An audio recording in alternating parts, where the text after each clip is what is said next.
Hello. Welcome, everyone. Hi, Martin. Thank you for coming. I think that's you. Um, Hopefully, we have some new people here today. This is my first time streaming on a Saturday, but I'm really excited about that. Hopefully, we can still get some more people to show up. Push this one kind of late, but hopefully enough people will see the tweet and show up. Um, if you are tuning in for your first stream, some of you may have heard this pitch every day. I'm probably not going to do this every time, but I'll continue to do this in the beginning as we bring on new people. But we are live streaming building an Android app on Twitch to build a study guide app that is going to show a bunch of Android development resources that people can then use and learn from. But you'll get to see the app built in real time and just have like an open dialogue on what it's like to work as an Android developer on an app in the real world and see it go all the way through to publishing. I'm glad you could catch one live. It's good. I'll keep that in mind. If weekends are better, maybe I'll try to do a few more of those. So the project link, if you want it, is in the channel description, or you can always do !GitHub, and Nightbot will drop it there. And then if you have questions throughout the stream, please use chat. I'll be watching it the whole time, and I'm happy to answer your questions. But if you are someone who prefers to ask them anonymously, there's a Slido link for this as well. And that link is specific to today's stream. So if you have a question in the middle of something, you can dump it there, and periodically when I'm waiting for Gradle to build, I'll go over and check those and see if there are any questions. So here's the repo, and for those of you who haven't seen it before, down in the README is all of the relevant links for this project. So broken out into each of our streams with the link to questions for that day, the Twitch recording, and any resources. So that's also for today's stream. The questions link is there too. So should be in a number of places if you need to find it. So far, we've been getting a lot of questions through that platform, and it's been great. They're always really thoughtful questions. Sometimes it's people who know that I overlook something, so they ask a question to make sure that I dive in deeper. I always appreciate that feedback too. So great, we'll go ahead and get started. Let's talk about where we're at today. So in the first 3 streams, the first one, we set up all the tooling for the project. So we looked at KT-Lint and Detect. Then in the next one, we built out the UI, which was this recycler view that you see here. It can take click events and go ahead and launch the blog post on the next page, or in whatever the user's browser is. And then in the last stream, we just did some code cleanup to create a view model and move the repository into there. We looked at some coroutines too. But what you can see on screen, what's missing from the project now, is that this is using some, and sorry, the text on the emulator is small, or rather the emulator is also small, so this might be hard to read, but this is just some dummy data of articles. It's not actually real Android development articles yet. So that's what we're going to work on today. I have a GitHub issue made already. We're going to use Retrofit to pull down all of the blog posts from my personal blog for now, and show them inside this recycler view. And I have a few links in here. So the first one is my feed from the Android Essence website. So this is just an RSS feed. This is what a lot of tools you'll see RSS readers in Slack or different chat apps, to where whenever you publish a new post, this will get notified and it'll post the latest blog post in Slack or something. And we'll dive into the details of this XML file shortly. And don't worry about understanding it line by line. This massive block is literally just the content of the blog post. It's used to show a little snippet. And the tool we're going to be using is Retrofit. If you are an Android developer, you've probably seen this before. It is the industry standard for making REST API requests. Everyone uses it. We can talk about it a little bit if anyone has questions, or you'll see me implement it. But with Retrofit, they have a number of Retrofit Converters for taking whatever your web response is into your Java or Kotlin objects. And common ones you'll hear of are Moshi and JSON, because a lot of REST APIs use JSON as the response type. But here, because we're going to be dealing with an XML file, we are going to use the simple XML converter from Retrofit. And the reason I wanted to give a disclaimer on this is because this is actually deprecated. It says deprecated, please switch to the JAXB converter. But if we go to the JAXB converter, JAXB does not work on Android. So the short version here is that Retrofit is no longer actively supporting XML parsing on Android. There were some alternatives that I've heard of. I found one, but that one is also no longer being maintained, and so I was really struggling to find a good XML parser for this project. But I decided to go with the simple XML converter from Retrofit because it was built by the Square team, and even if it's not actively maintained, XML is a standard that I think is not going to change much anytime soon, or hopefully not enough to break this project. So it's obviously a risk to use a deprecated tool like this, but I'm going to take it here. There's enough documentation on how to get started with this. I built a little sample app using this, and it did work for now. So that's just my little disclaimer that we're knowingly using a deprecated tool here, but hopefully that explains why I'm okay with that. So cool, if there aren't any questions about this idea yet, I'm going to go ahead and jump into adding these dependencies into the project. So somewhere in Retrofit, we've got, there we go. There's the dependency for Retrofit. So we'll go to Android Studio, move it over here. Look into our build.gradle file for the app. Now I don't think, hold on. I want to make sure that this is accurate. So I'm already on, I don't know if you can see this at the bottom right, I'm already on a branch separate from development for this specific ticket number that I just showed you. So let's add these dependencies real quick. So we need implementation for Retrofit, and the other one we need is the simple XML converter. So let's go back into this file, and we're going to copy and paste this line for the dependency.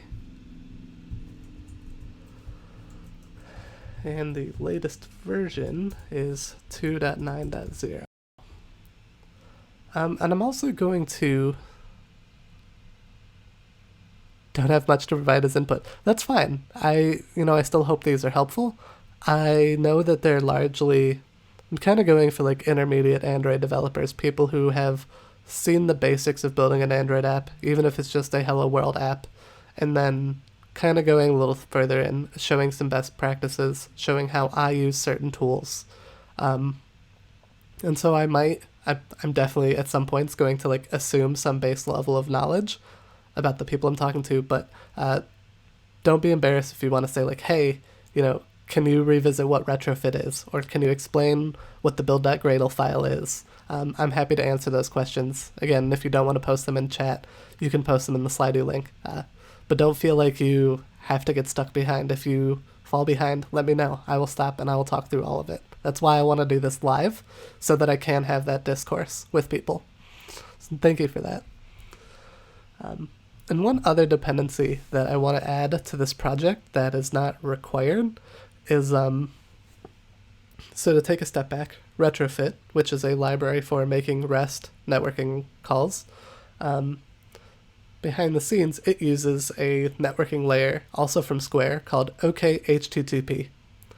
And one library that we can get from OKHTTP is this logging interceptor.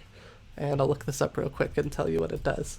But what this will do is, if we add this logging interceptor to our project, you can see when we create, this line right here is really what it is. When we create an OKHTTP client, we can give it an interceptor for this logging interceptor.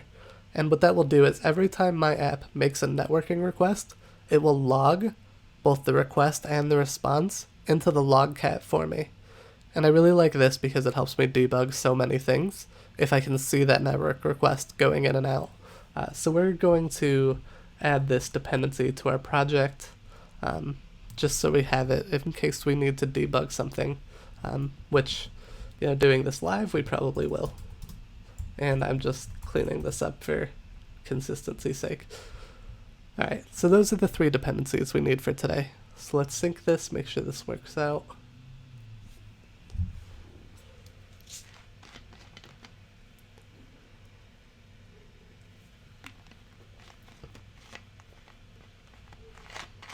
Awesome.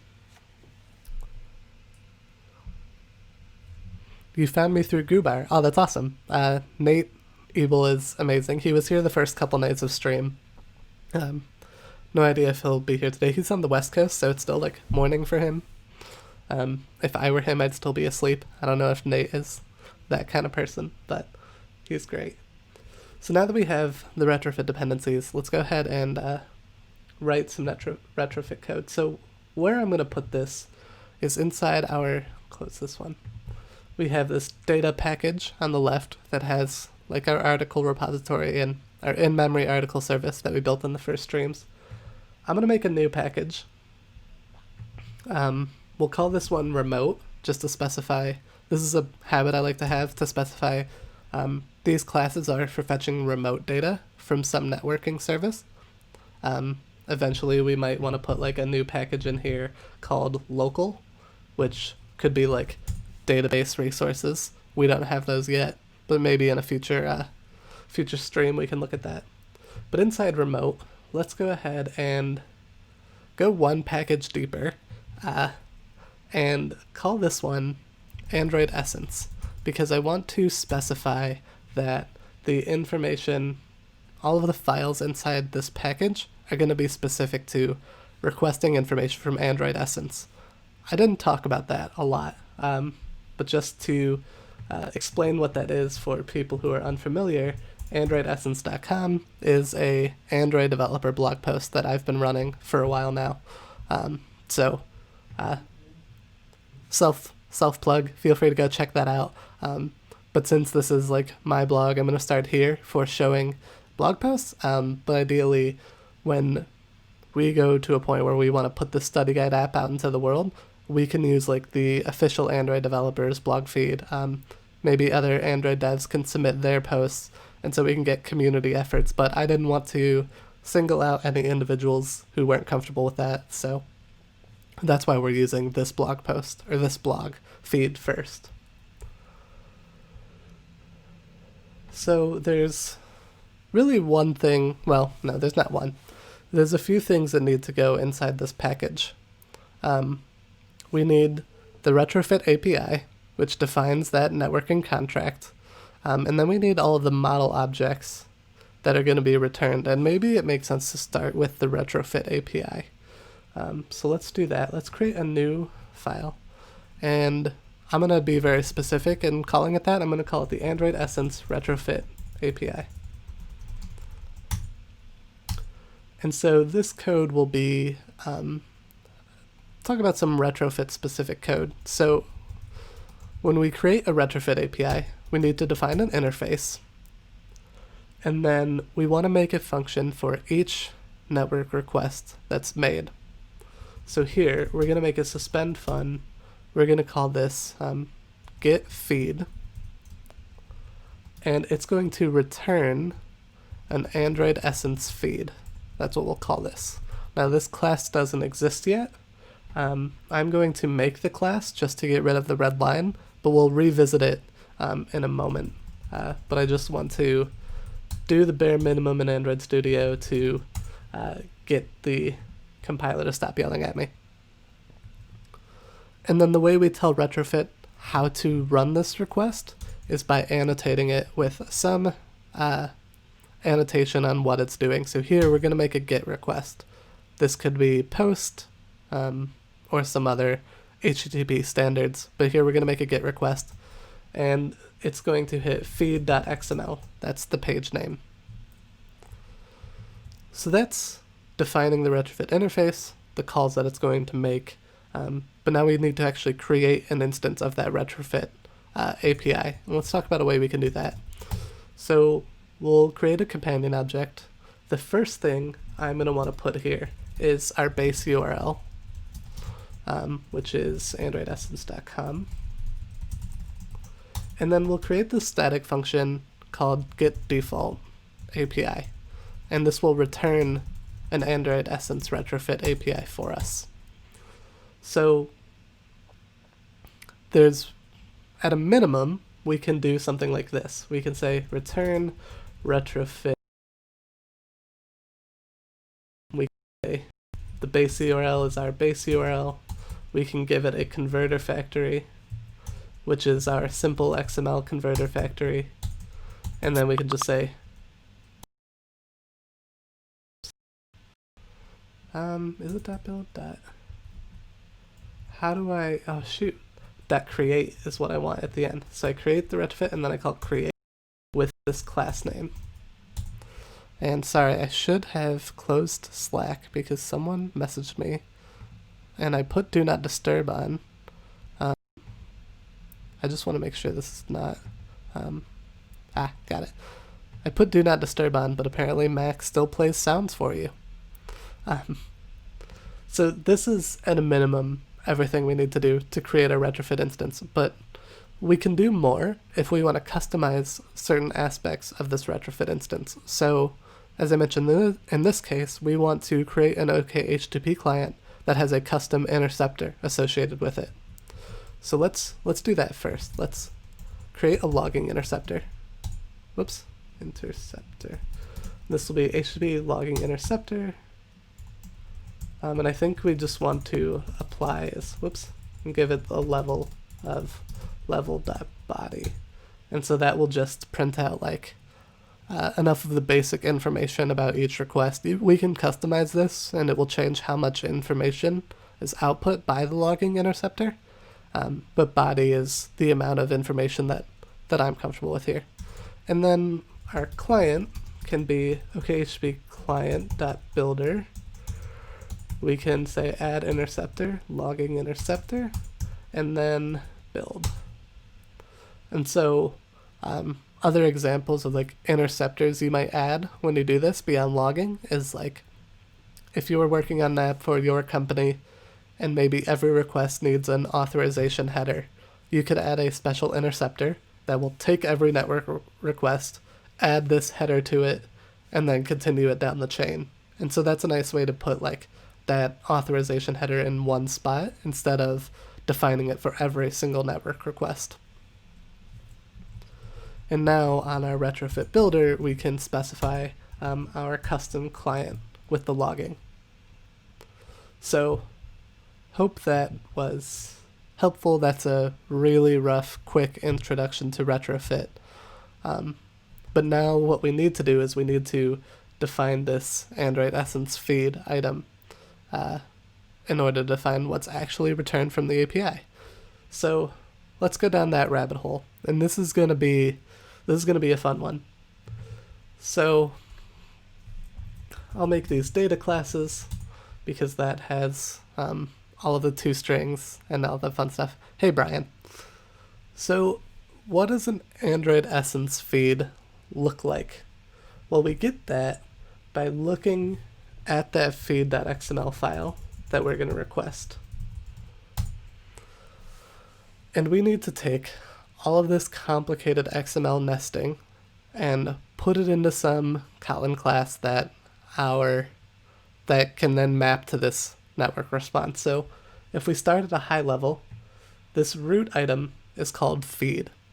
And so that's why this network request returns an Android Essence feed. That's what we're going to start with. So let's define that first. We can define that first. And because that's the root of this object, we can use the root annotation from simple XML.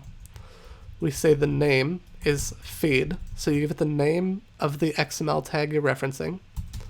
And then you can also specify if this should be strict and expect all of the nested responses and attributes. I'm going to say false. So I only want this parser to take in the things I specify and not be strict about everything else. And inside of here, we have our feed, and within that are all of these entry tags. So we are going to define these as Android Essence feed item. And so inside our base feed class, we're going to have items, and this will be a list of Android Essence feed item. And that's a new class that we have to make. We'll do that in a second. Now this one also needs to be annotated. This one, you give it a type associated with it, so it could be an element if we're looking at a single element, but here we're looking at multiple, so we want to annotate this with element list. And its name is going to be entry. That was the XML tag, so that right here, this entry, that's where that came from. And we're going to call inline equals true, which I believe is how the simple XML converter knows that we have multiple of these entries and we need to inline them into one list. And now this code by itself actually is not perfect. This is not going to, this won't work yet, but we'll look at why in a minute. We'll just start incrementally as we usually do. So let's define our Android Essence feed item.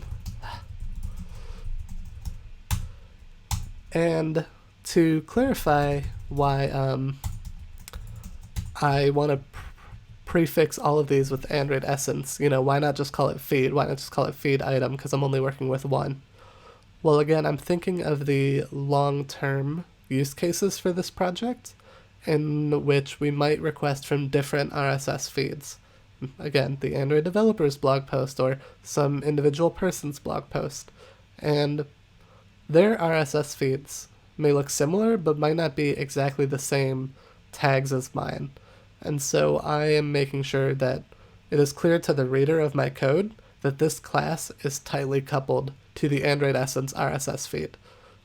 If I find another one where the class can be reused one-to-one, then maybe we can look into that. But right now I'm clearly defining that relationship, and I think anytime you have code that is tightly coupled to a specific library or specific tool of some kind, it's helpful to state that in the class name, so there's really no questions about it.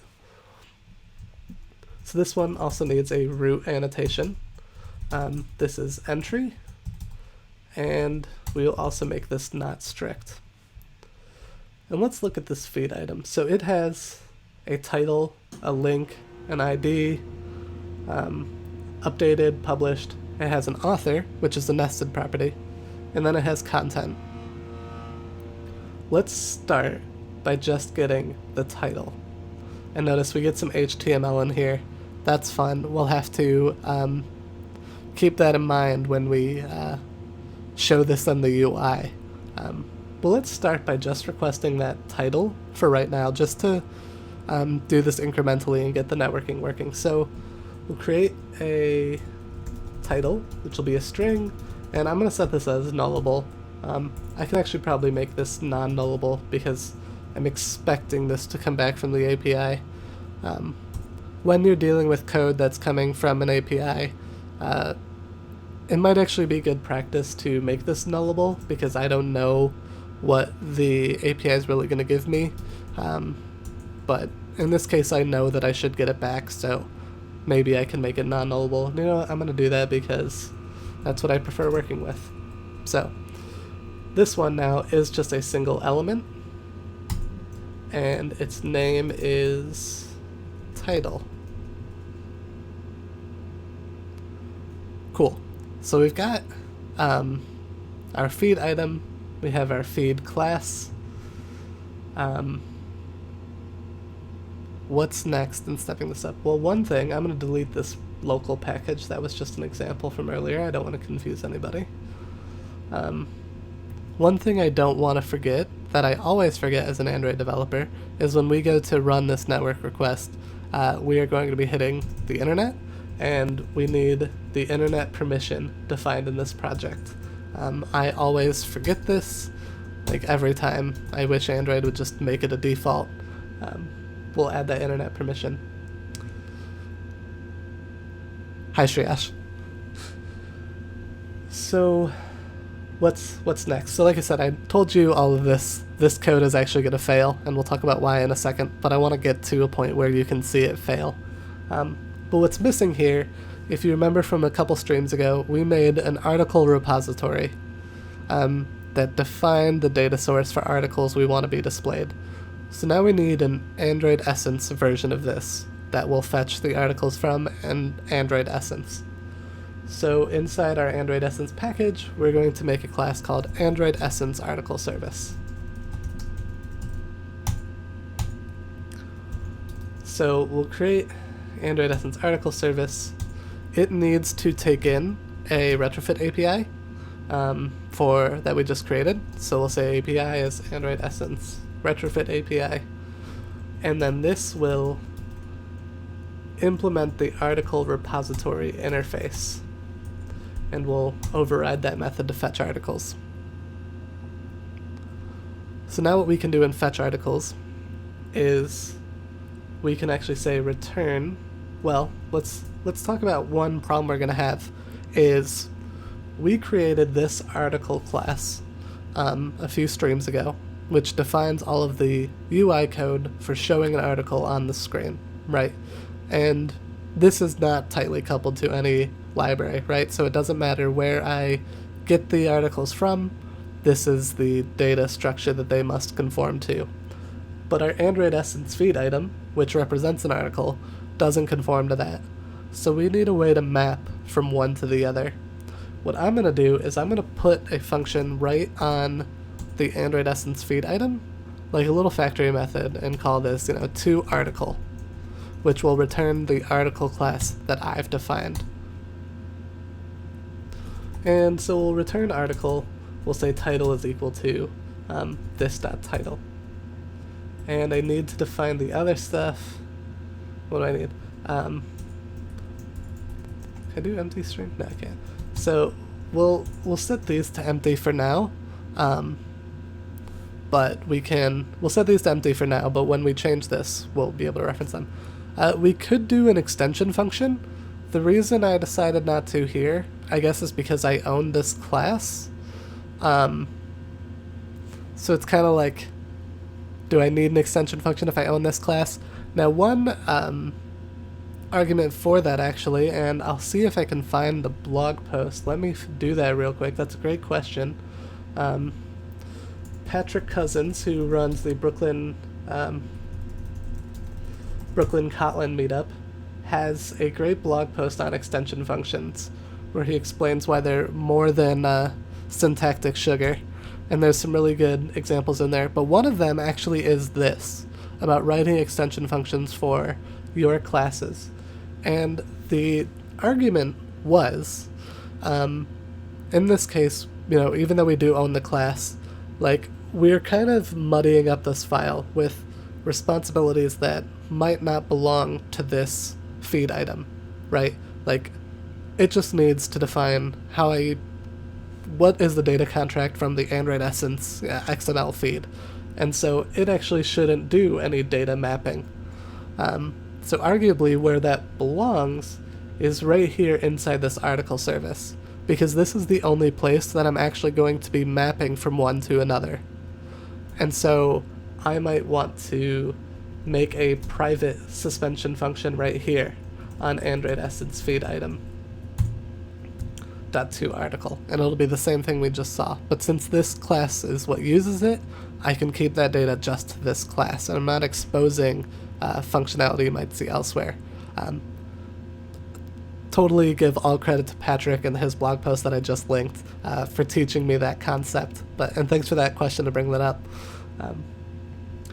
So now that we have that though, now that we have a way to map a feed item to our article, we can actually implement this method. So we can call return, we'll do api.getFeed, and then we call items, and then on each item we can map, and we can do Android Essence feed item to article. So this takes in those feed items we got from the API, maps them to an article, and now they can be funneled up the stream and actually shown in the UI. So let's add this now. Let's go to where this is used, is in article list fragment. And I talked about this before. Creating the article repository here is not the best pattern. We are using good dependency injection to inject it into our article list view model from last time. But really this code probably shouldn't belong inside the fragment. Soon we'll do a dependency injection stream where we clean this code up. But for now, let's build it right here. So instead of in-memory article service, we're going to use Android Essence article service. And the API will be Android Essence Retrofit API.get default. Now the reason I could use this as a default parameter inside the service, but I just try to avoid default parameters sometimes for certain dependencies like this, just because I feel like it can be a gotcha if I refactor some code around later. But the reason I even inject it into article service in the first place was for testability. And I think we might stream for a while today, and maybe we'll test some of this stuff after we do all the networking, because I haven't written any unit tests for this project yet. Or we'll do a separate stream that is just on unit testing. But now we can get to the fun part. We can run this, we'll watch it fail, we'll have to change some more simple XML stuff, but at least we can test out what we have so far. I'll see if there are no questions yet, so if any of you are new, !/slido will give you a questions link if you prefer to ask your questions anonymously, but like Javier just did, please use chat. I'll be watching that the whole time as well. But I just want to make sure everyone's ask questions in a way that's comfortable to them.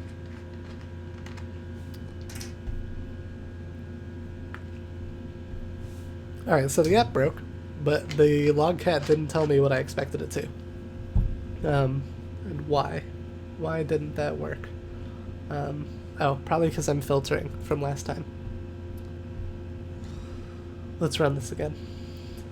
I think it will explain what I need.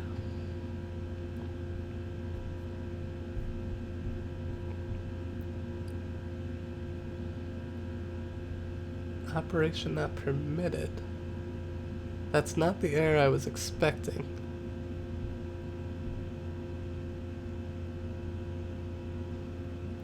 Alright, what did I miss? We'll do it live. This is HTTPS. Oh boy. Alright, I might have to do some live Googling. I'm not sure why this happened. Come on, trackpad. You can do it. Alright, let's do some live Googling.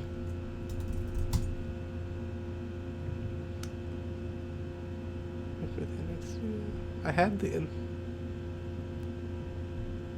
Alright, we're gonna try uninstalling the app from the emulator and running it again.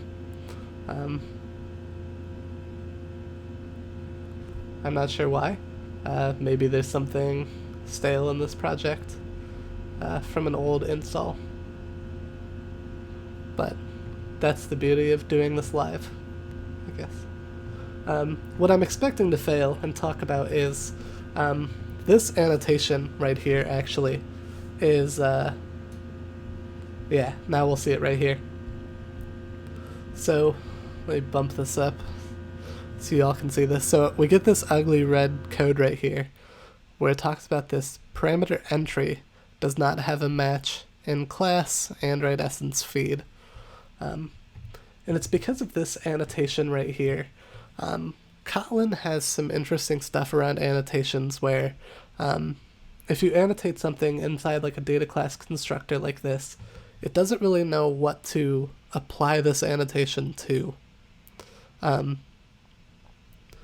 And the word for that is actually use site targets.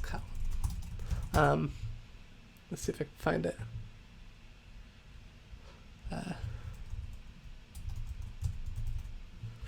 So where you can specify specifically what you want to annotate, whether you want to annotate the field, the get method, the parameter.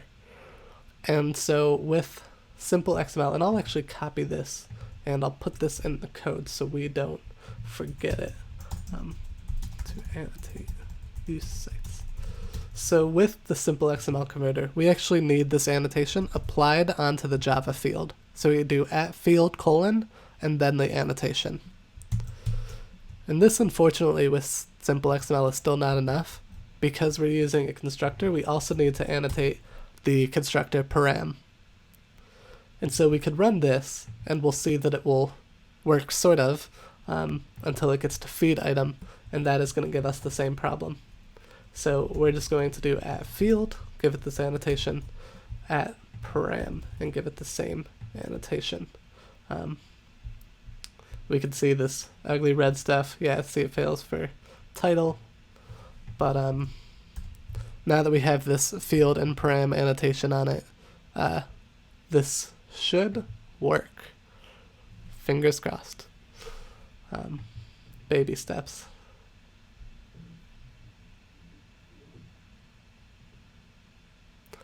We should also clean this up to show a loading state. We're not there yet. Look at that. It is pulling the actual blog posts from my website now. I've always wanted my own app. Now I have one. This is super exciting. It's not great. There's a few things wrong here. We're not showing the author at all. We are not showing, we're not pulling the URL. So if I click on this, it crashes. So why do I need the annotation on both the field and the constructor parameter? I think that was from some trial and error on the simple XML side, so I thought that field would be enough. And then I ran this once, and we got another simple XML converter issue. And where it said the default constructor cannot accept read-only element on field title. So I tried to do some Googling, and they said that you needed to annotate the parameter as well. I imagine if I wasn't using a data class, if this was not like a parameter, I wouldn't need it. So that is kind of annoying, and why another reason I tried, I'm not sure if you were here in the very beginning, try leaving out the field one. I think we get the same error, but let's try it out. But if you missed like the very beginning of the stream, I talked about how this simple XML converter is actually deprecated from Retrofit, but I couldn't really find a good replacement right now. No, so we get the same thing about like the parameter title does not have a match. So we do need both of them. The reason for that is probably somewhere inside the simple XML library. It's a pain. If anyone knows a better XML converter that's actively maintained, that's the asterisk actively maintained, maybe I can try it out. But I felt like this Retrofit one, even though it's deprecated, could get us up and running the quickest. So I'm going to push this code first real quick, adding Android Essence article service. For now. Thanks for that question, though. I wish I had a better answer for you.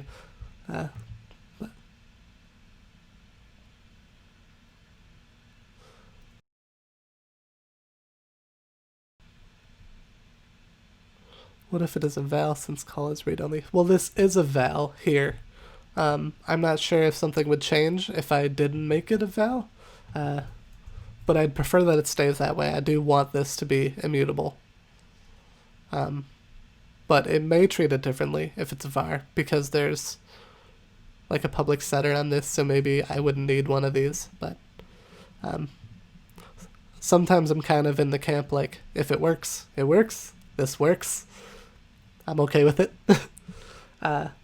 So let's go a little further now and go back to the feed. So two things that are missing from this that we want to show in the UI is the link, which is here inside this ID field, and then the author, which is unfortunately inside another nested level. So in order to get the author, we're going to have to make a new Kotlin class. But to get the link, we can do this pretty easily. So let's create a new field called URL. It'll be a string, and that will be an element, and its name is ID, which we just got from the feed XML file. And we'll give it the param1. So that's the URL. And let's go into a new class to create the author entity. Android Essence author. And sorry to keep switching screens back and forth, but so the root tag here is called author. The field I want is called name. How can you paginate an XML field like this?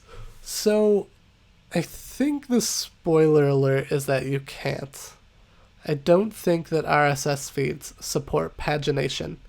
I'm not sure how far back this feed does go, but I don't think that they support pagination, unfortunately. If someone knows something I don't, please let me know. But I think that we might be out of luck in terms of thinking about pagination here. Let's create data class Android author.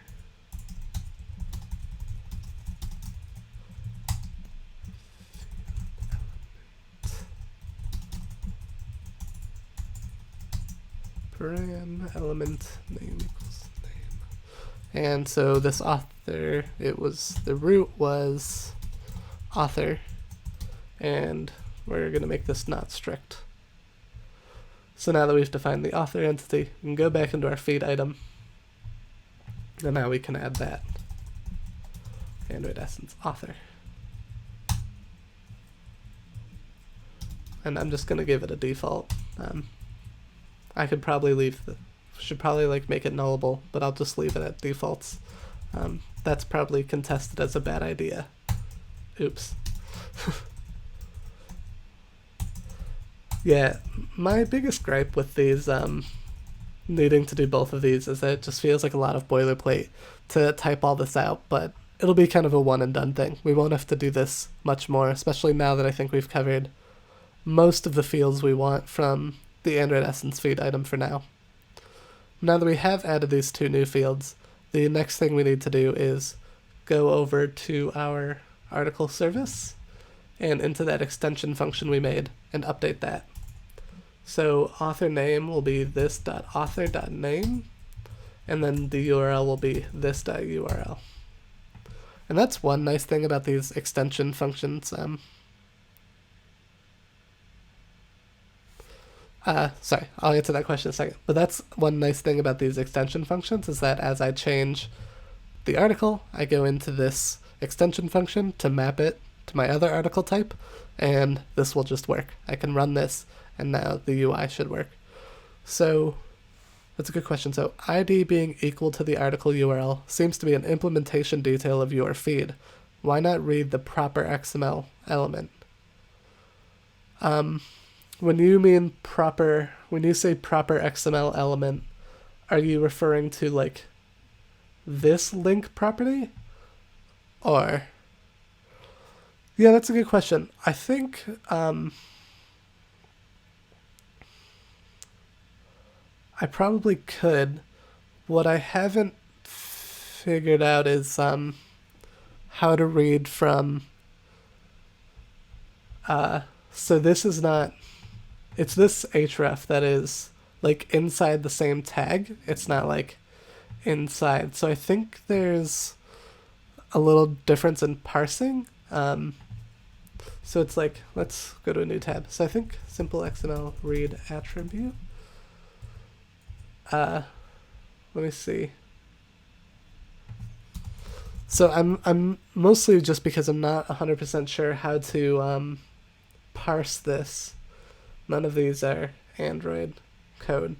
But that's a good question. That's probably not ideal. I'll have to do some research. I mean, I guess I could do it live. This is partially why I wanted to do this, on how to read individual attributes, because I don't think I can do that. Is attribute a thing? Attribute is a thing. Let's try that in 1 second. Let me show that this did work. So now we got like the author. I lost my thing I wanted before. It doesn't say by Adam McNeely. So I'll probably do some stuff with string resources later to show you that, but the links do work now. So this is really exciting. Let's push this code. We'll try and dig into that live. Mapping author and ID. Sorry, I'm a little tripped up on that question because I don't know, but we're going to figure it out. That's why I wanted to do this. So one argument I would make that makes what I have done okay is the fact that I have like prefixed all of these with Android Essence feed item to clearly specify that like this is tightly coupled to my RSS feed. This might be different from some other RSS feed. And so even if I am doing something like this, like that's fine because it is an implementation detail of Android Essence, but so is this particular class, right? So I don't think that a caller of this, like someone who is using this class, should be surprised by that behavior. But we can still look at like trying to pull the link. I'm going to do this in one file because I'm just going to be tinkering here. But so we can create an Android Essence link, and this probably doesn't need to be Android Essence link, but let's define an attribute. The name will be href, and then so the value will be href. And let's see if this works. I think this is what we would have to do. And if we remember in the XML file, we have to make this an attribute because it's like an attribute on that tag. It's not like a value inside of it. So let's give this root name equals link, strict equals false. And so let's add a new thing here. So now this is an element called link inside of the feed item.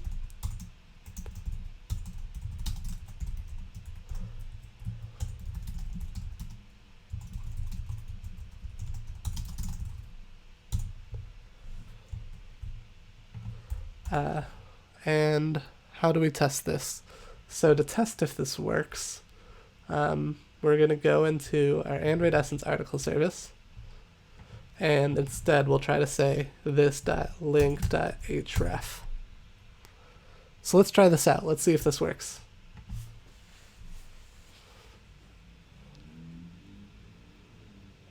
This is fun. This is the first time like someone's asked me a question like that where I got to just like experiment doing something on the fly. Most of this stuff I have like kind of practiced and rehearsed ahead of time. Oh, it crashed. Why? Run again.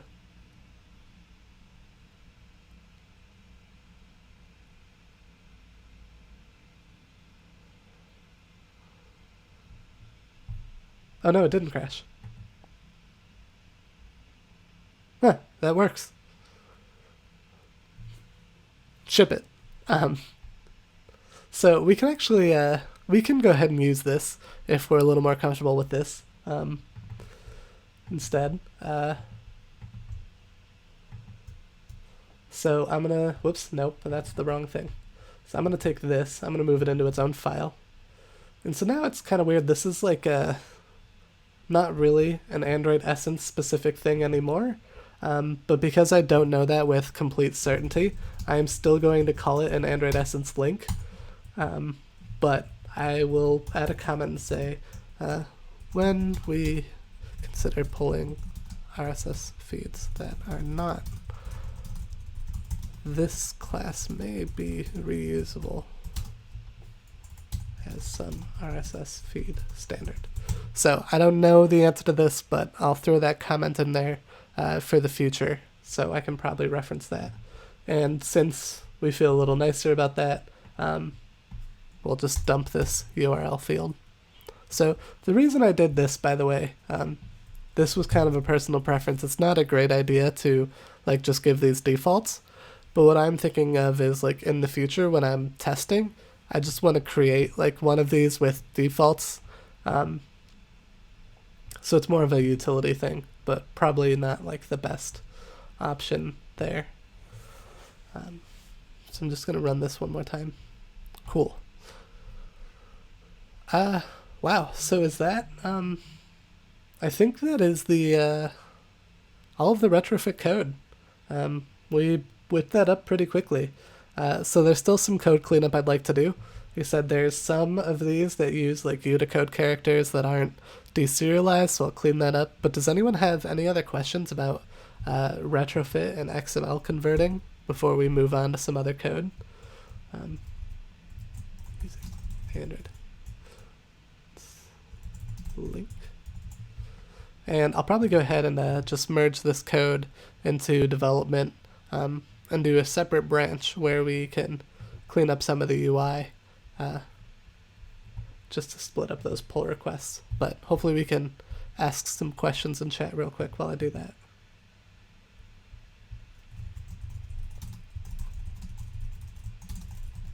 Oops, Android essence.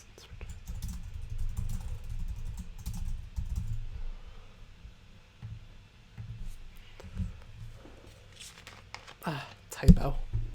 Classic. If you missed the first video where I showed setting up GitHub Actions, you should definitely go check that out. It's in the README as like the very first stream. But we set up GitHub Actions, which are just going to build and run our unit tests. Like I said, we don't have any of those yet. It also runs some lint checks for us, and it won't let me merge until those are actually ready.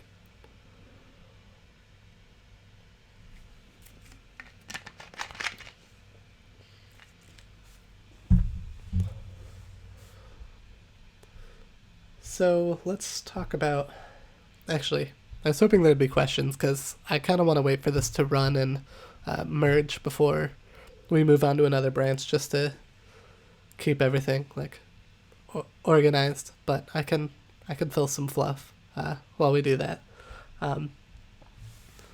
So the next things we're going to do is we're going to clean up those ugly Unicode characters that aren't deserialized. I want to change this article or this author field right here to say like by author instead of just having the author name for no reasons other than just like I like the way it reads. I also think it would be an interesting way to show how we can use XML string resources with arguments, something that is like interesting as an Android developer we don't see all the time, but we can go over like a good right way to do that is translatable. And we'll see. Like I said, it's Saturday for me, so I'm happy to stream a little longer than usual, so maybe we can dive into some unit tests or anything else. I've been having a ton of fun streaming. I usually stream on Wednesdays to build this study guide, and so I'll probably mostly stick to that, but I have debated if I want to do like more streams on top of that, just because I'm having so much fun doing this and you all ask such great community questions. So if you have any ideas of like different stream ideas, if you want to like learn about a specific tool, or I've even considered just doing some sort of live like AMA, just chatting thing about my experience as an Android developer, or as a Google GDE or anything like that. So if you're interested in something like that, like let me know. I'm open to ideas. I'd love to know how I can help the community. That's why I wanted to get out here live in front of you and do some of this stuff and watch my code fail in front of you. That is what I'm most excited about. Let's figure out why this failed.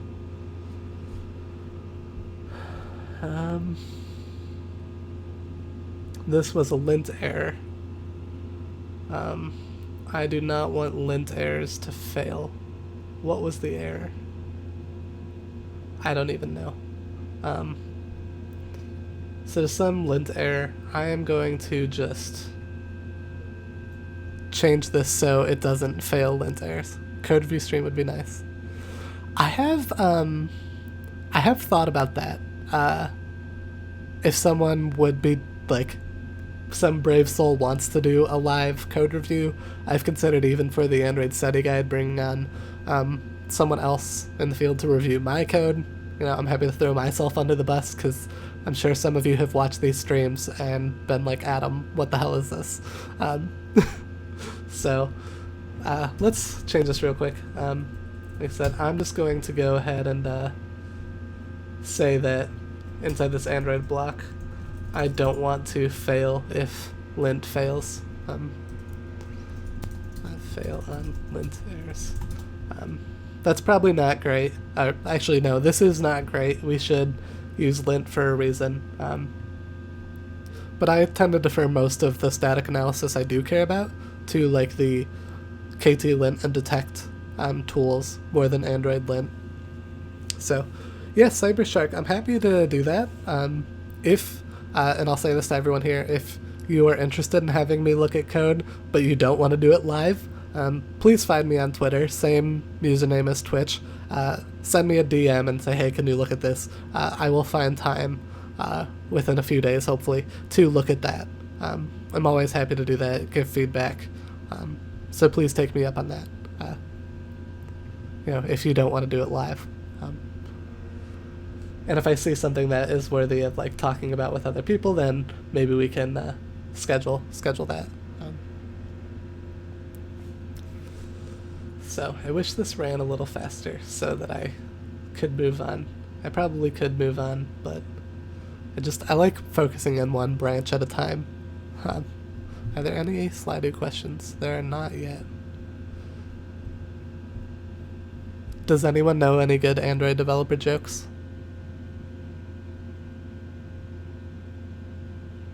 There's gotta be some. It's gotta be some.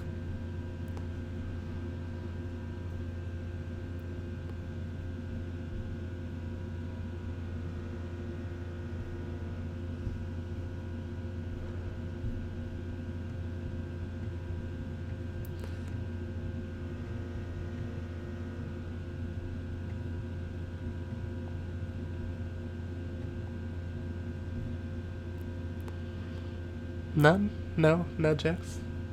We can make fun of iOS if you want. Those jokes are always acceptable. My roommate, who's probably watching, uses an iPhone and I trash him all the time. I have an Android joke, but it's deprecated. That's so good. Especially for today's stream, because we had to use a deprecated tool. Welcome to our lives.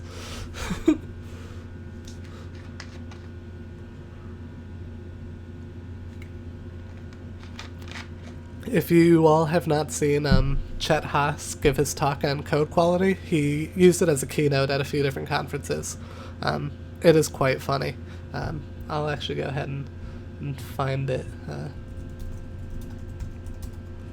DroidCon UK, I think, is where it was at once, but yeah, comedy talk. This was very funny. If you all have some time. The whole talk is it's great. It's just poking fun at engineers and managers and how the only way to ship with no bugs is to have no code, so just fire all of the engineers and you'll be great. It's almost done. Probably. This isn't even like a large project yet. I don't know why it doesn't build super fast. There it goes.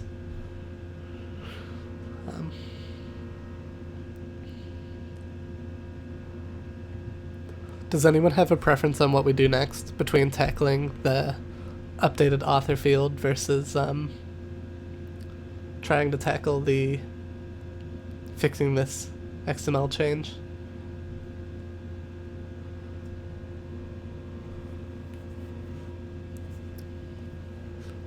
Have you considered adopting a bit more of a TDD approach for the stream for the retrofit stuff? Not going through the emulator might have been useful. Yeah, I have. So I do want to do a testing stream, and then hopefully making testing part of this moving forward. Because there are no unit tests right now, but there definitely should be. I think the next two things I want to do are pretty quick, so we could probably write some tests today. I can tell you all the gospel of the robot pattern that I love so much. But now that that's in, let's go ahead and change those two other UI changes real quick. Check out development. That's the name of the branch. So I'm going to make a new branch. UI tweaks. Not very descriptive. I'm also going to go over to issues real quick though. I'm going to close this one. I should have tied it to the last PR. Whoops. We'll close that. So there's actually a one-line solution to, if we look at this bring the buzzwords barrier, post these three. I don't know how easy that is to see these like Unicode characters that popped up. There's actually like a one-line solution we can do to decode that. And where I'm going to put that is, well, there's a couple places we could put this, actually. Let's talk about where. So we have our article adapter class. And we have this bind article method. Oh, I forgot that we changed this to data binding. But we have some data binding behind the scenes. But we could, right here, take the article string, call html.fromHTML, which is a static method that will decode those characters for me, and apply that to the text view. That would work, but that assumes that the article title field is like always an HTML property. And we don't know if that will be true. If we pull from some other source, some other RSS feed, that might not be there. So again, this feels like an implementation detail of the Android Essence sort of RSS feed. So where I'm going to put this mapping is instead inside our article service where we do the mapping. And so right here, instead of just referencing the title, I'm going to drop in an html.fromHTML. Will this work? No, it won't, because it gives me a span. Okay, so maybe I have to rethink that. I thought I converted it to another string. So maybe this does belong inside of the adapter. Shoot. Alright, this is why we don't like data binding.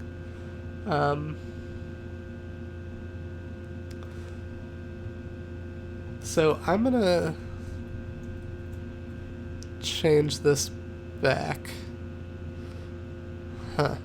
Sorry, so for those of you who weren't on the stream, I think 2 streams ago, we originally used Android's view binding for this, but then we switched it to data binding, just to show what it looked like. But I'm kind of against data binding here because of this, like, data transformation that I want to run.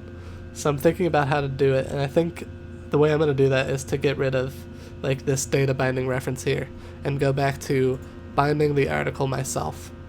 So how can we do that? Well, we can say our XML field really just has our XML layout has 2 properties right now. We have our article title, and so we can say that that is HTML, that from HTML article.title. And actually, we want to set this as the text on the text view. Deprecated again. Probably wants me to use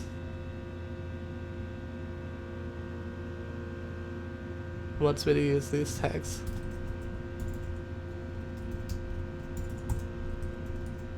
We're just gonna use the legacy. It's fine. Oh my god. I love Android so much. This call requires API level 24. Hey, yeah. HTML compat. Will that work? Probably still will yell at me. Is there, like, is HTML compat a class? Oh, it is.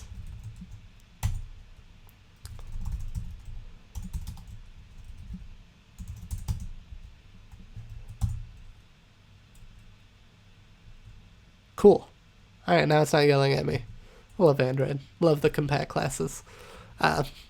So the reason we had to add this HTML compat from HTML is that's like the one-line solution to decoding all those like Unicode characters that got out of whack inside our layout file. And the other thing we need here is the article author. And right now we'll still say article.author name, but we're going to clean this up and actually say like by Adam McNeely, and I'll show you how to do that after. Let's run this, see how it looks.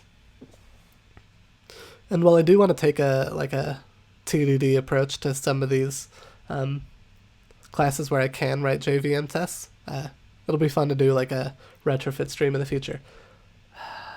Data binding. Oh my god. Why did that fail? Probably because it did some flashy data binding stuff. We're just gonna gut data binding out of this whole thing. So please excuse me if you missed the old stream where I basically showed like how to use data binding by wrapping everything in this layout tag, defining an article.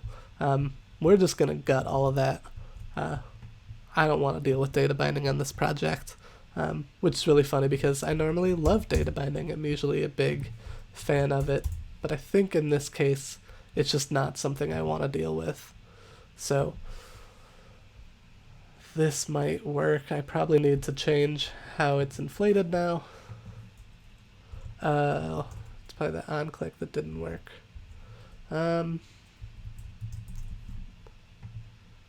How do I... So now I need a way to reference the article.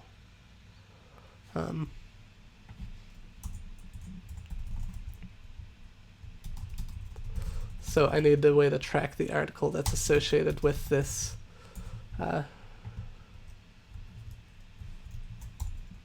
view model. So we're just going to set a private var that we can redefine.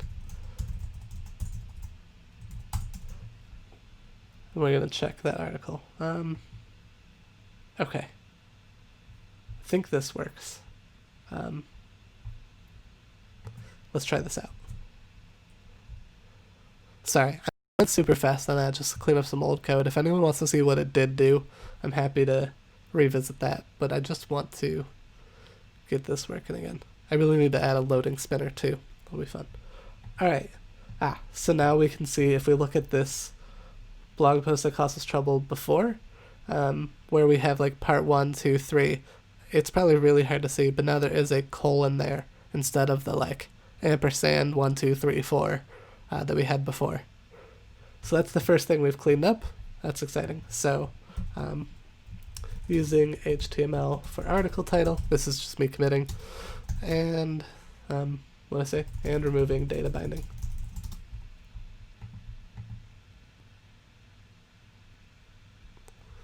So I'm usually a big fan of data binding, to be honest, but I think in this case where I'm doing data binding is good for some of the basic fields if you're setting text, if you're setting visibility, but for some of the more complicated work, if you actually need to transform data, or like here we're about to do some work with string resources, data binding just kind of gets in the way and you have to write custom binding adapters, and that's not a ton of fun. So let's talk about this article name field we want to change next. I'm not setting the article field. You're right, I'm not. Now I am. You're right, I didn't even try to click on this. Oh, well, it's null, so it's not doing anything. But great idea. So now we've got that in here. Thanks for catching that.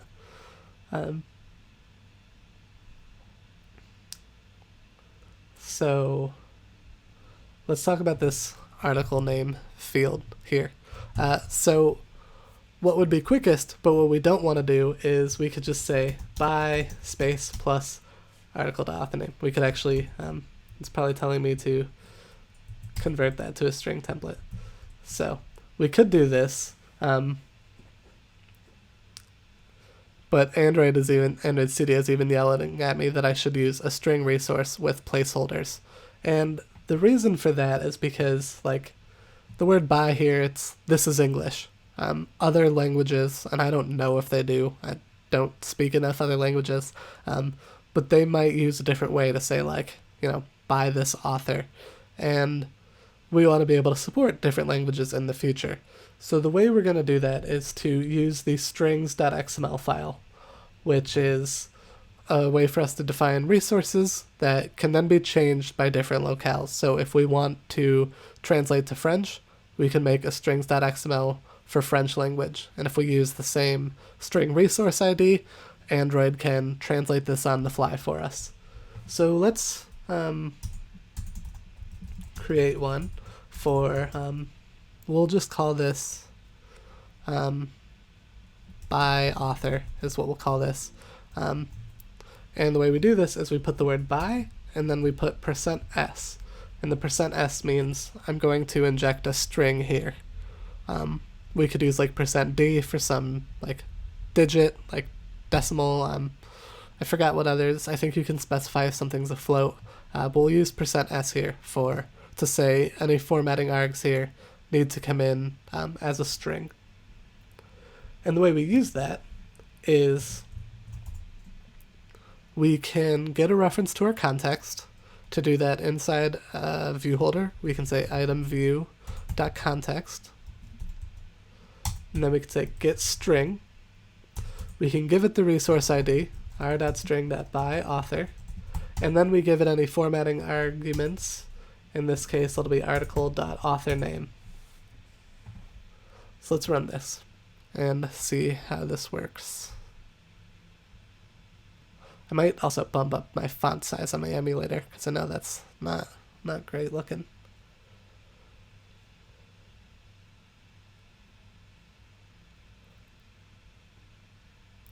Nice. So now we see by Adam McNeely on all of these.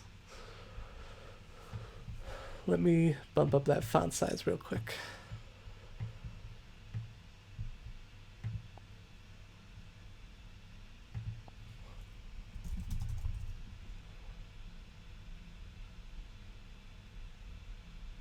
I think it's font size, yep.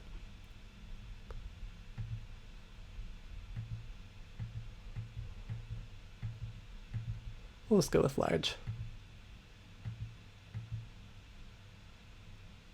Or largest. Now my emulator wants to be slow. Cool. Hopefully that's a little easier to read for all of you. So nice. We've got the by author key. We got rid of data binding. Nice. What else can we get rid of here? I think that's all I wanted to do on this this PR. Any questions about what I just did with the string resources, or want to talk about that further and like how that works for different locales and stuff? Ooh, we got some anonymous questions here, so let me make this pull request.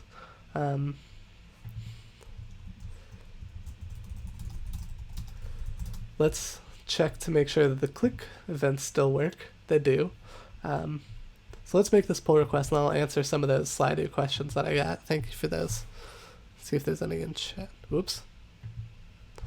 So somebody asked, they said, I saw Android Essence author object's name field has a default value. Should DTO only represent what the server returns, make it nullable? Yeah, so I talked about that in the beginning. That typically, and something I do at work, I work at OkCupid, and something we do there, because we don't always know if the API is going to change or what, so we can't really make an assumption that the API gives us something. So it's best practice really to make this nullable, and then let the call sites decide what to do with it. So in that case, that would be inside my Android Essence article service. Now that this no longer works, I have to decide if I want to bubble up an error, if I want to throw an exception and say, I didn't get valid data from the network, or I could take a risky approach and just say or empty, which will now bubble this up to give me a valid string, but it really masks the issue, right? Like, this means that if I'm not getting an author name from the server, I won't know. And the user just will see a blank spot where the author should be.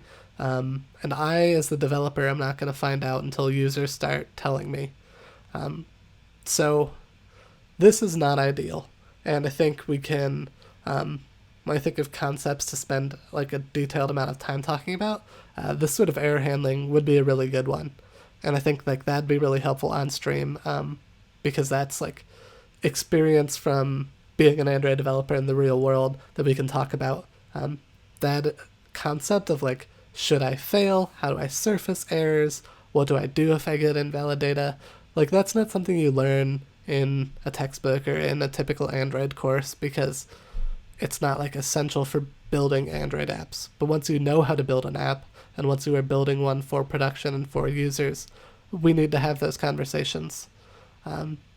So I think it's really good. I think my answer to you right now is what I would do if I were putting this in production, and something I will probably do before this goes out. But I would basically check if author name is empty. If empty, log an error, but still surface empty string. And my justification for that is I don't want the app to crash. Like, typically at all costs, I do not want the app to crash on the users. But if there's an error that I can predict, like this one, I would want to track that error in Firebase, in any analytics tool or error tracking tool I'm using, so that I can then look and see if something is happening, but trust that users are not crashing. If that makes sense. That is the approach that I would typically take here. And I love that idea, and I think like I could dive deeper into a stream in the future, and I'd love to add Firebase Analytics to this project as well, to talk about some of those things. So that was a really good question. Let me know if you want me to follow up on any of that. We're just gonna get reset. I'm not gonna change that right now, but that's good.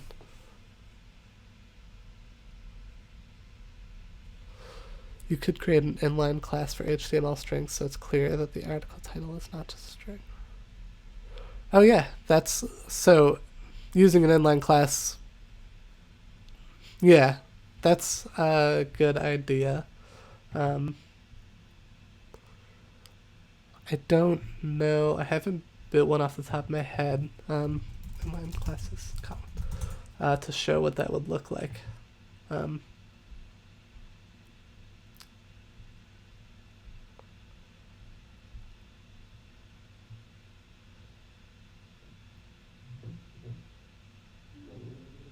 Okay, I think I could build one of these. Let's do that on the fly just to see what that looks like. So we'll go to our adapter class real quick. It doesn't belong here, but I'm gonna put it at the bottom of this file just to see. So I think we could do something like inline class HTML string and take in the value. And then what would we do? We create a function, like, or we'll just call this input. And then we can say like get value, it's a string, and say return this long thing. Or sorry, this would be a span.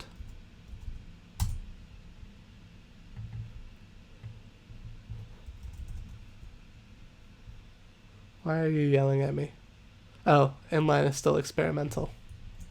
Oops. And this could be private.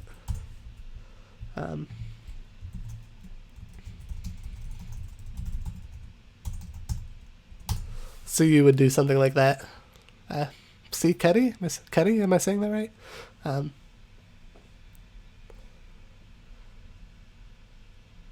Yeah, I kind of like this improvement. And make the article field title. Oh.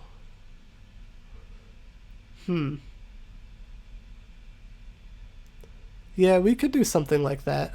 I'm hesitant because I'm wondering if there is some scenario where I would want that raw information. But probably not.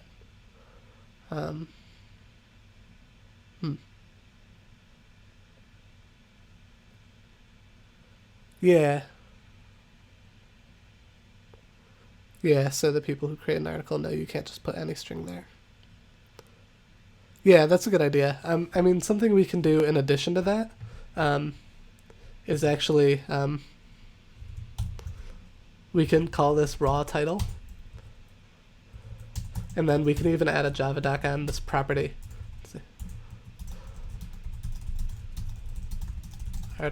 This is the raw string for the article title that may contain Unicode or other HTML characters that need to be deserialized, parsed, I think deserialized is the word, before being shown on the UI. So now we have this, it's HTML you have to, yeah, decoded. Thank you. I knew it wasn't deserialized, but I knew it started with D. Yeah, so I like this too. I am a fan of code comments. I know some people aren't. I've written and given talks about code comments, but so let's keep going with this. Let's pull at that thread. I like doing some of this live. I'm gonna take this inline class, and I'm going to move this into some. We're gonna make a util package because I feel like this is a utility that's not specific to article stuff. Util, and then call this HTML string.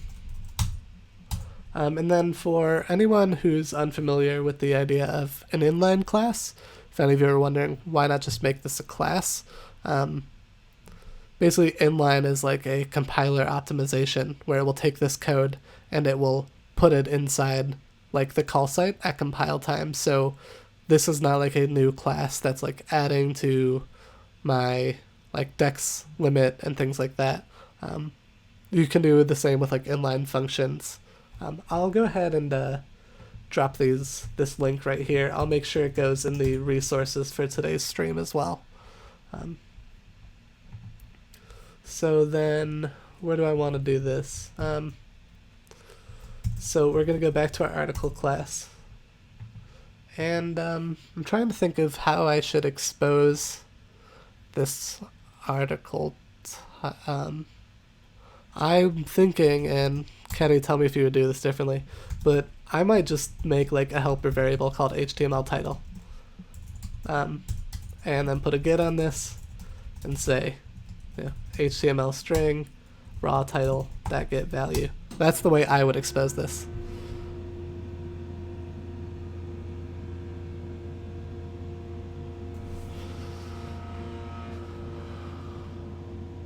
Raw title suggests it's the raw value from the source, but if the source is say using basics.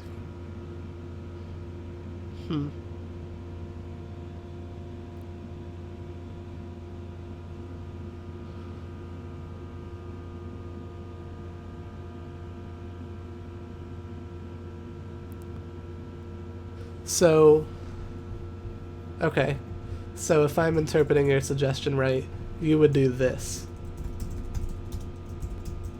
You would make this accept an HTML string, and it will be the caller's responsibility to make an HTML string when it constructs this class.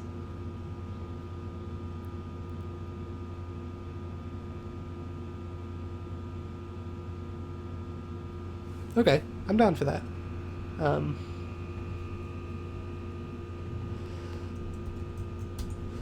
Sure.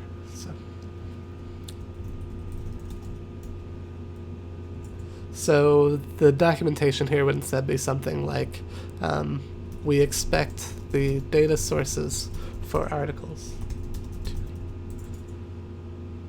How do I put this? Some data sources for articles.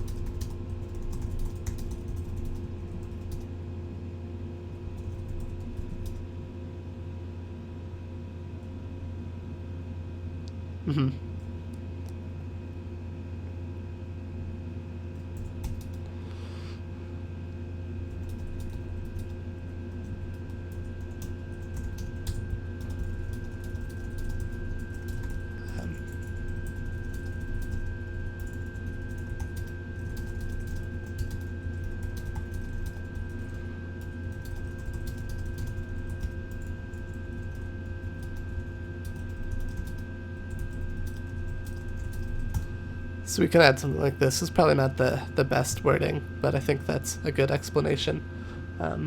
So let's now clean this up. So now our article title.text is going to be article.htmltitle.getValue. I'm going to rename this to shift function F6. I'm going to rename this to get spanned, just to make it clear, like we're using a spanned string here. And I'm just gonna build this locally, because I think that now I probably have to change a few different places to make this work. So HTML title is now HTML string of this dot title.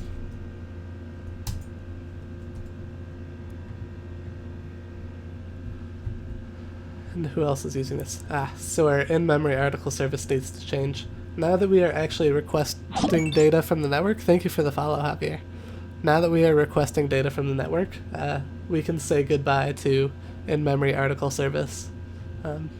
It was good while it lasted, but it was just there to get us some testing a couple weeks ago.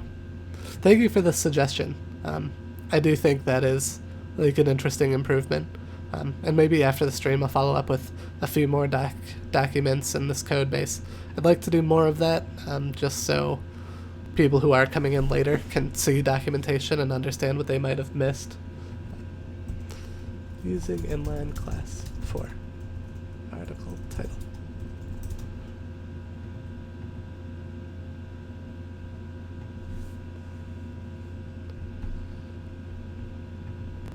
Great. And while this runs, I had some other questions to answer. So that was a great one.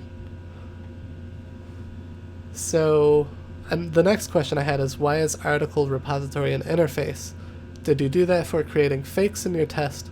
How does that scale if you had many repositories? Oops, I didn't push this. So that's a really good question. I talked about this when we built it, and that's an example of what I just said of something I should write more documentation for. Article repository should be an interface because it should just define my contract for requesting data and should not have any implementation details about where that data comes from. So I should be able to make my Android Essence article service, which pulls them from the Android Essence website.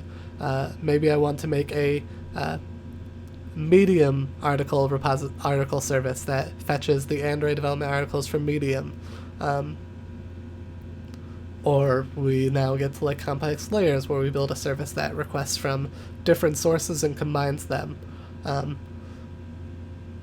But we make this interface to define that contract because then the components that depend on this, so here like an article list view model, it has a dependency on an article repository, and it does not care what type of implementation that is. And that's the way the separation of concerns should be. This view model just needs to know that it requests some articles, and they could come from anywhere. From any blog post, they could be from a network, they could be from a database, they could be an in-memory list. The file we just deleted was just an in-memory list, so we could populate the recycler view for testing. The part of that question on did I do this to add fakes for testing, that is a big benefit, yes. That's something I planned to do, but that was not like the driving factor. That's not the only reason I do this.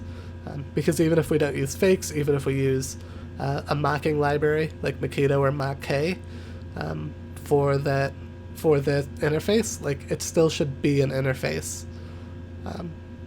I hope that explains why, and that's an example of something I could come in and add some documentation here to explain that. It also allows you to do interesting things on like, so a real world scenario where this has helped me was when my company was first moving from REST to GraphQL, and we decided to A/B test this on one page just to see that they perform the same. And by taking, you have your REST implementation of a thing and your GraphQL implementation of a thing, but because they extend from the same interface, the view model didn't need to change at all. It was higher up in the pipeline where I say, are they in this experiment group? Use this repository. If they're in this group, use this repository. And the view model didn't care whether it was coming from GraphQL or REST. It just needed to know how to fetch the information it needed. So that's why this is an interface. Let me know if I should dive deeper on that. So there's a good question here that is related to some of the things we just did on would I move html.create to another class to make the adapter testable? I mean, that's a good question. I typically don't know if there's a good way to write unit tests for the adapter because it is a Android framework class, and so it's difficult to write a pure JVM unit test for it. What I would do to increase testability here is I would instead move this code, all three of these lines really, into a new class that I would call like just article viewModel. That would define the UI, that would say, given an article, here is the UI state associated with it. And so instead of the adapter knowing how to do this, the adapter would just call article viewModel.get author text. And that viewModel is what knows how to build the author text. So maybe in a future stream we can split that up. Didn't do that here, but that is the approach that I would typically take. And I could probably write that pretty quickly if someone does want to see it. Like, let me know in chat or drop another question. Maybe we can do that. But that's the short explanation there. Yeah, another good question in here is should fetch articles return a sealed class with errors and data? Could you use the Kotlin result type? That is a good question. So let's look at the article repository real quick. So this method just returns a list of articles. If this fails, actually what will happen right now in the app is it will crash, which is not great because network connections are a problem. So we should handle that error state. We should also refactor the viewModel to handle like a loading state as well. And there are a number of different ways to do that. People will debate on like who's responsible for that. Like, should this just return a list of articles and maybe the call site inside the viewModel? We do a try catch. Or maybe we have this return the Kotlin result type, which we actually can't do directly. Fun fact. But maybe we return some sort of response type that specifies if something is successful or errors. Or, and then who's responsible for the loading event? Should that also go in the repository? Should it go in the viewModel? There's a lot of different ways to look at this. And I don't know, like, if I want to go down the rabbit hole of, my opinion of that. There are some libraries, like Store by Dropbox, which is like a repository interface that will make some of those decisions for you. And the Store library, like, every request gives you a Store response, which is like loading content error. And that's really nice. So maybe we use something like that. But you're right, we're not handling loading or errors yet, and we should do that. I'm going to leave all of these comments in here.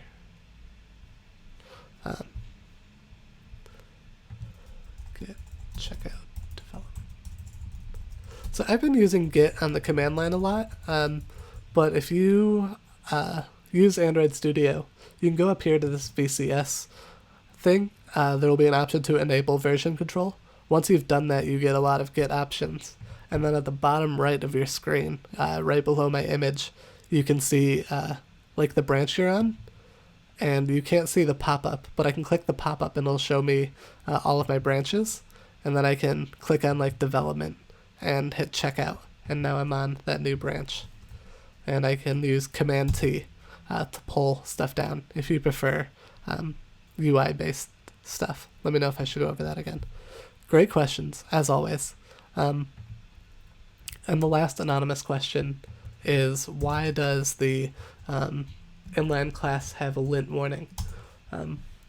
That lint warning is the feature inline classes is experimental.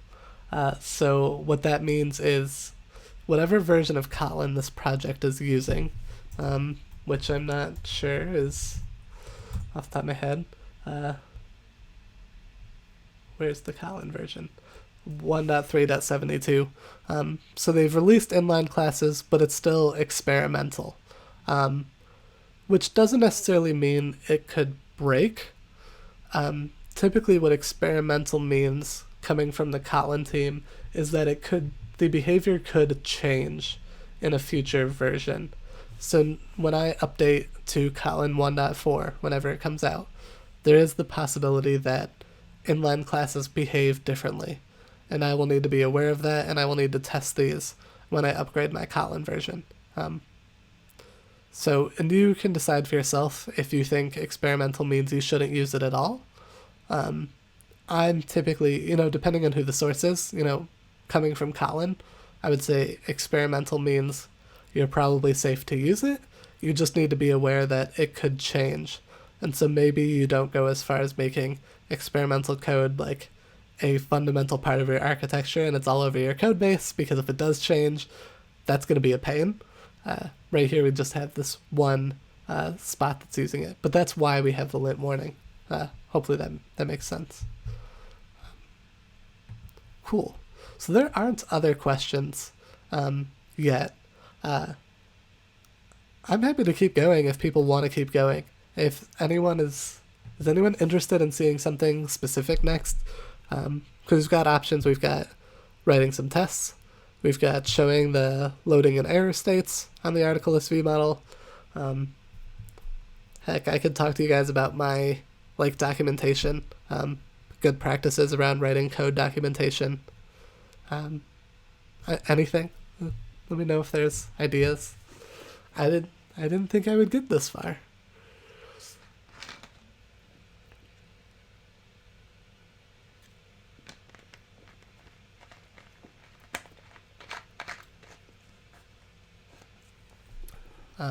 If nothing, maybe we'll call it a stream. It has been a couple hours, but I'm happy to keep doing this. So.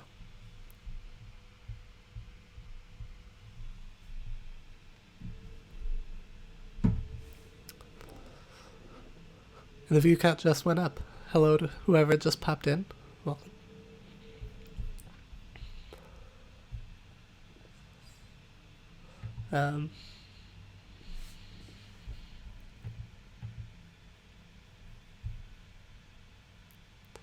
Nothing. Everyone's shy. I don't really want to stop coding yet, so I might just pick something. Think it might make sense to do some a loading state next and talk about that. Or maybe it's finally time to write some tests, because we haven't done that yet. So let's think about a class that we can write some tests on. Actually, one thing I'm going to change is something we talked about where is those networking models probably shouldn't assume that we're getting data. Again, they're coming from the network, and that's not something I control, so I should consider that I might not. So I'm going to go into those feed class we make, and I'm actually going to make these nullable, which is a better practice. I'm probably not going to get to the point that I said earlier where I am logging errors. In a future stream, it might be nice to add Firebase Analytics. I say Firebase Analytics because that is the most open, readily available tool. There are a lot of other analytics tools out there, but let's just write all these out first. And what I'm going to do further upstream is if any of these are null, I'm just going to take an empty string for now. But incandescence feed, where am I looking?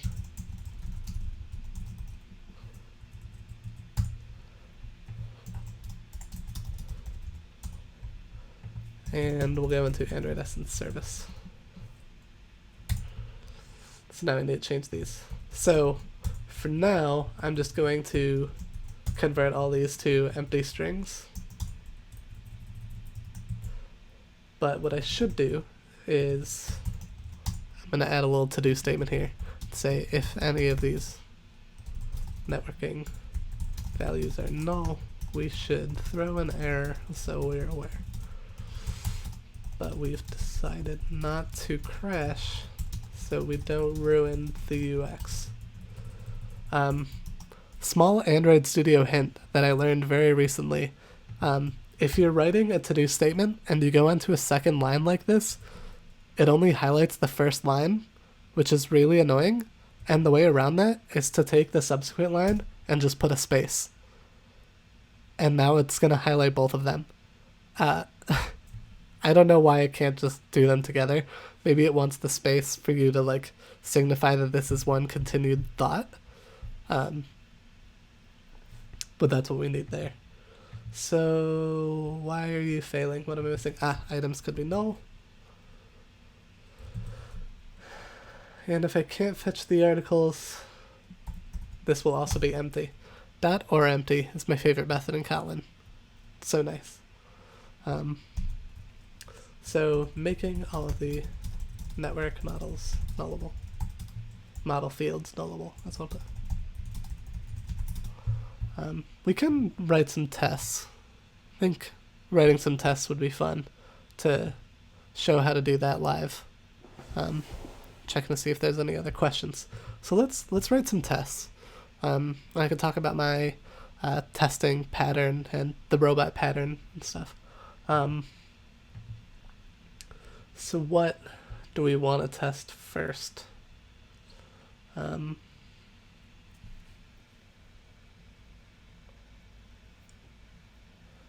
Maybe it makes sense to test this article service class. It's just got one method on it. So let's write that first.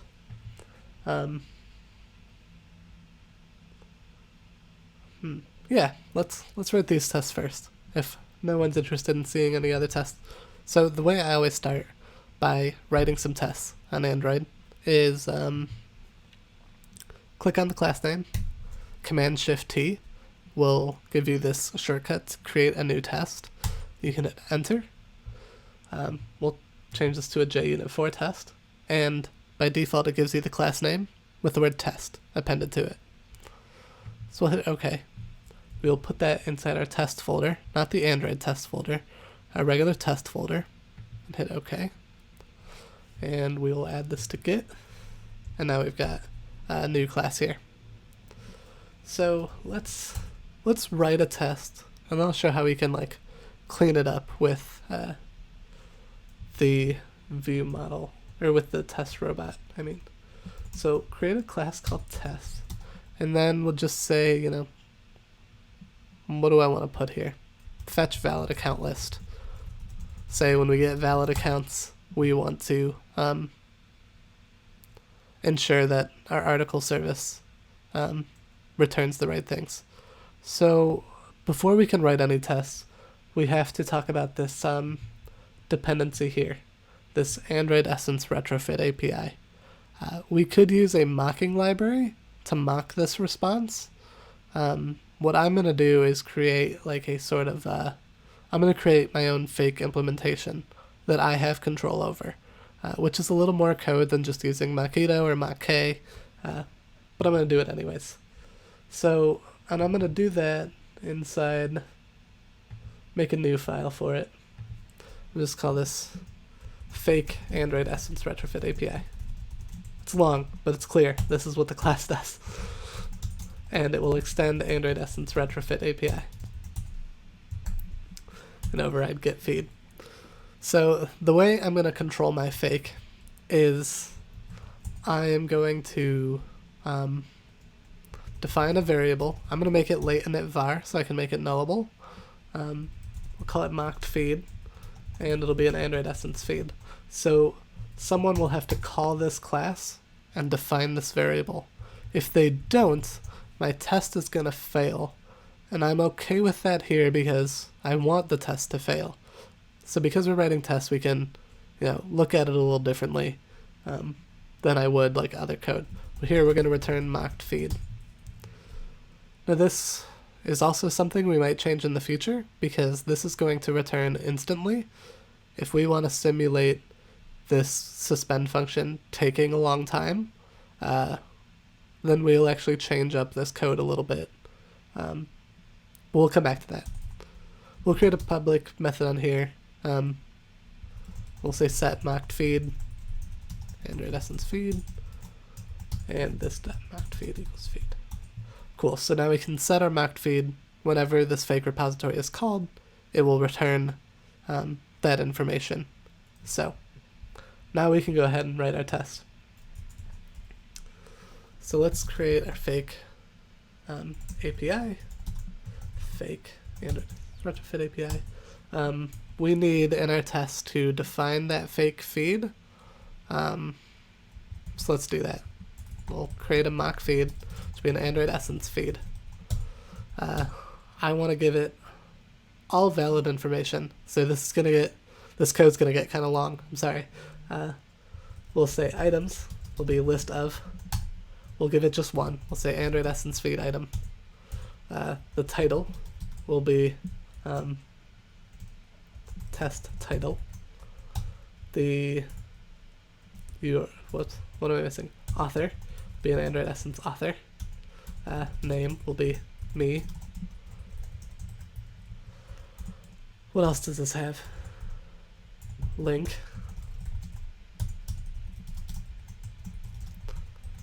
Test URL. I think that's everything to create a mocked feed item. Yep, those are all of the fields we got. So then we can tell our fake API set mocked feed, mock feed. So this is the setup for our test. It's a lot of work here, but it's fine. Next thing we need to do is create our service. So article service will be Android essence article service with the fake API. And oops, just checking. What will we do here? This is a suspend function. Right, so this is a suspend function, which means we need to run this in a coroutine. The way to run that in test is we'll just call run blocking, which will like create a coroutine with the global scope, and then we can just say like articles equals article service dot fetch articles. And so what happens inside this method is it's going to fetch from our fake API. It's going to map the data. So I want to make sure that these expected articles are mapped the way I want. So one way to look at that is say, okay, expected articles is list of. And we'll put the article we expect. So here we expect the title to be HTML string test title. We expect it to be that. I hope this works. I don't know how this inline class is going to affect the equality check that runs later. We'll find out. The author name will be me, and the URL should be test URL. And so now we can say assert equals expected articles.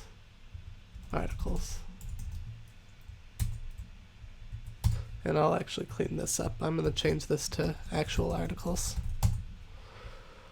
Let's run this test, see if it works. Hopefully enough of that fits on the screen. Let me know if you want me to revisit any of that test code. It's really fast. I'll show you some testing libraries I do like to use to clean up this code though. That passed. Alright. So now we've written a test to validate that our article service works the way we expect it to. I would probably clean this up a little bit. Let's talk about some things I do like to do on tests. There is a cool library from Google called Truth, which is like their fluent assertions for Java tests. And let's check out their main website. But basically you get these assertions that are more like English readable. we say assert that this thing contains this string, right? Which is nicer to read than this assert equals. There's like, I can do on a boolean, I can just say assert that boolean is true. So we're going to use this. There's a Gradle dependency down here. We're going to dump this into the project real quick.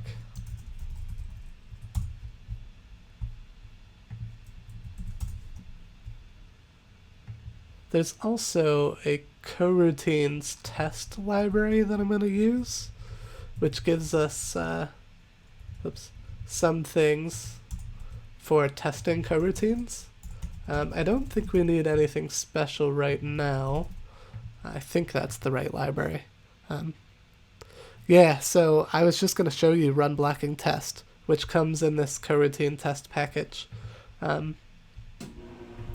So here, instead of calling run blocking inside, I can say that my test equals run blocking test, and now I'm free to call coroutines inside of here, or I'm free to call like suspension functions inside of here. Whoops. Oh man, I cannot copy a paste code. Cut. Paste. I don't actually remember. This is also experimental, which is why we're getting an error. I don't actually remember sort of what this does under the hood. I think it does a little more than just wrapping everything inside run blocking. I think it can also help you check if like any processes you start inside this coroutine actually end, because I had another project I used this and it failed and it told me that like my coroutine never actually ended. There's probably some documentation on this. Let me see if I can find it, because I unfortunately like just don't know the details. Here's the documentation. I'll go ahead and paste this in here.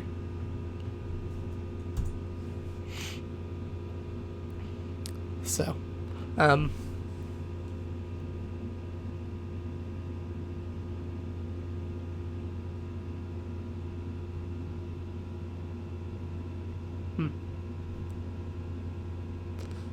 I did notice this one line, which is interesting. So, it will immediately progress past delays and into launch and async blocks.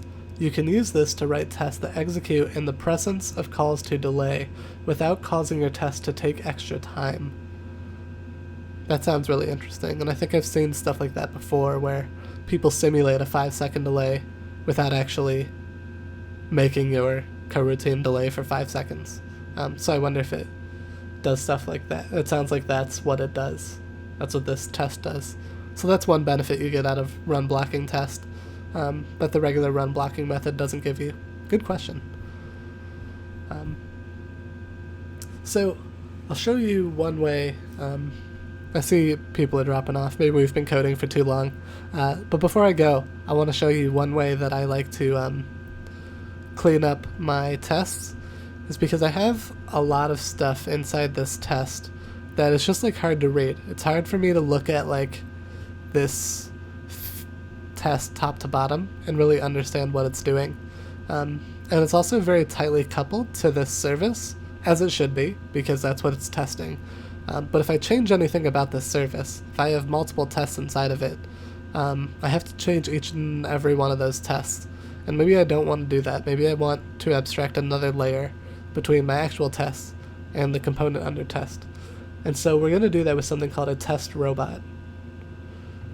And I'm going to call it, because this is for Android Essence Article Service, we're going to call it Android Essence Article Service Test Robot. It's a long class, but these are the methods I'm used to. And all of the dependencies that we need to worry about are going to go inside here. So we'll create our this is a fake API. So we'll create our fake API here. We'll also create a late init var for our service, which will be an Android Essence Article Service. And the reason I make this a late init var is because if I want to do, maybe something happens inside the init method of this service that doesn't happen now, but maybe that would happen. And so I want to make sure that I can do any setup before the view models or before the service is actually created. So we'll make a method called build service. We'll use apply, which is like a colon keyword that will return the same instance, so I can chain calls together. We'll see what that looks like. I'll just say this.service equals Android Essence article service, API equals fake API. So that creates the service. We want a method to set our mocked feed, so we can call a method called mock feed, which will take in a feed, in essence feed, and we will call through to our fake API to do that.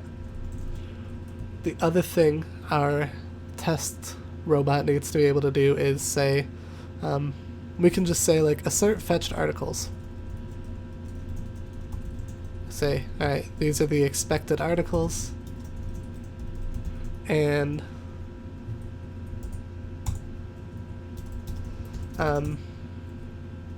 here we could say actual articles equals service.fetch articles, and assert that. Oh, now we'll use the truth library that we added. We could say assert that actual articles that is equal to expected articles. And this is yelling at me because this is calling my coroutine, so this needs to be a suspension function. Okay, so I went through that really fast, I'm sorry. I should take a minute to explain what the test robot does. So this is just meant to be a layer between my unit test and the actual component under test. And the benefit of that is, if I change the component under test, if I change this article service, I change the constructor, for example, the only method that needs to change is right here. All of my tests, no matter how many tests I have, will be unchanged, because they'll just call this method. They know that we need to build the service, they don't really need to know the implementation details of it. And what does that mean for our tests? How is that easy to read? Well, let's go ahead and create a test robot inside our test class.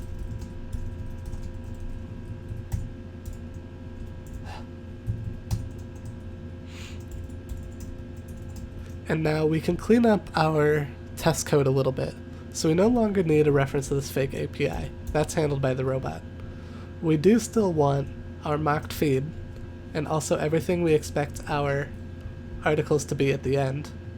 But now, instead of all this code here, we can get rid of all that and write some sort of linear code that will make the test more readable. We can say test robot dot build service.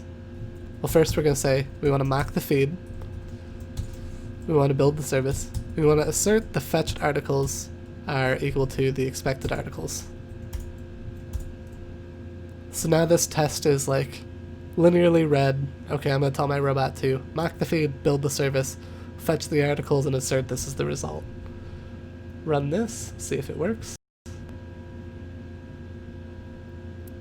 And I see people dropping off, so I think we've been coding for a while, so once I know this test works, I'm gonna go ahead and push this, merge this code, and we'll be done for today.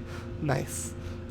So if there are any questions for those of you who are still hanging around about what I just did, you know, and we'll do some more TDD in future streams, but I'm happy to answer some other questions or just chit-chat for a little bit longer. Test for article.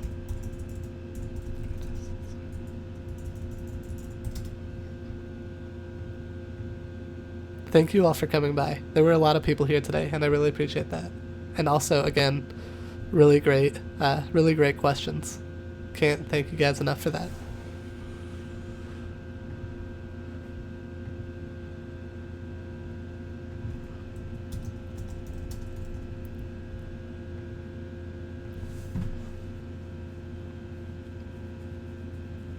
Two hours and 15 minutes. Wow. That's a record. I'm ready to get off stream and just go play Rocket League for 2 hours and 15 minutes.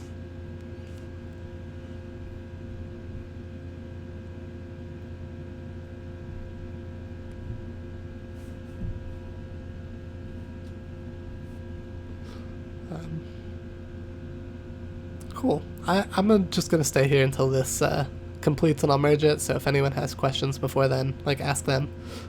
Otherwise I'll sign off as soon as that's done.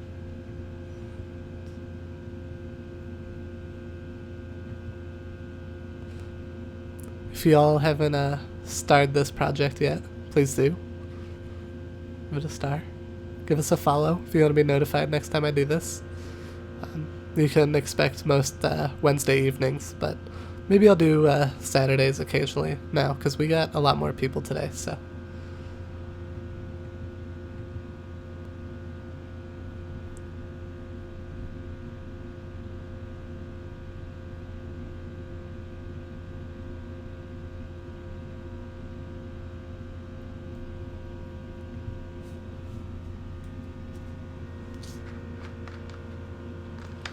Any plans to improve the UI? What do you mean? This is not a beautiful design? Oh man, I lost it. Yeah, I would like to. Mainly, like, you know, I'm not a designer. I don't know, like, great ideas. My initial thoughts are, so I would like the long-term vision of this to be more than just articles. I'm starting with, like, a list of articles because that was something I had easy access to, and I could just parse an RSS feed. I would love to make this, like, do videos too, and maybe hook into the YouTube API. So I'm envisioning a little, like, bottom menu here. I did wonder if there was any way I could include, like, images on these. So if I get to a point where I'm fetching from different resources, like more than just Android Essence, let's say Android Essence and Medium, right? It would be cool if I could put, like, an image here that is, like, the Android Essence logo, or the Medium logo, or the Google logo, or wherever they came from.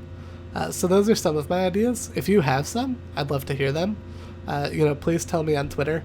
Also, more than happy if people submit GitHub issues, either for suggestions for the app itself, or if there are specific topics you would like me to cover in a stream. And maybe I'll take some of my ideas and dump them out here, because, like, I want to do a stream on dependency injection. I want to do a section where I talk just about loading content error stuff. But feel free to open up a GitHub issue, or reach out to me on Twitter or in chat. Like, if you have ideas, I'm always happy to hear those from people.